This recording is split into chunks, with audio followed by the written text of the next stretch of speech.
মন্ত্রীদের আমার পিছে ঘোরা উচিত। I am sitting on gold mine, 1.3 trillion cubic metre. মন্ত্রী আমার পিছে পিছে ঘুরবে পার্থ ভাই। ভোলার মানুষের ঘুম ভাঙবে হেলিকপ্টারের আওয়াজে, বিলিয়নিয়ার আসবে ভোলাতে।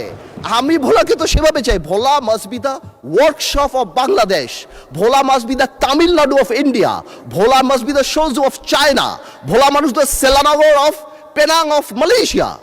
আপনারা ভোলাকে আলাদা ভোলা ডেভেলপমেন্ট কমিটি করেন। আমার হাসপাতালের জন্য ভোলার জন্য ঘুরতে হচ্ছে, আমার একটা এয়ারপোর্ট তো সম্ভবই না, আমার বলে দিচ্ছে টাকা পয়সা নাই, এয়ার স্ট্রিপ যদি। আমি কেন চাচ্ছি, যাতে একটা বিদেশি যখন ইনভেস্ট করতে আসে তখন সেই ইনফ্রাস্ট্রাকচারের কথা জিজ্ঞেস করে।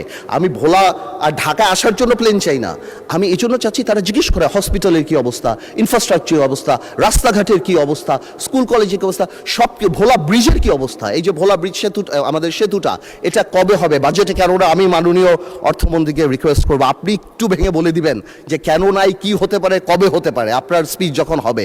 তো এই পুরো জিনিসটা আমাদের মাথায় রাখতে হবে যে ভোলাকে আপনারা ইউজ করেন। Bhola could be the heart, Bhola could be the মানে heart of the economy of the country. আর এই কারণে আমাদের ইনফ্রাস্ট্রাকচার ডেভেলপমেন্ট অনেক দরকার।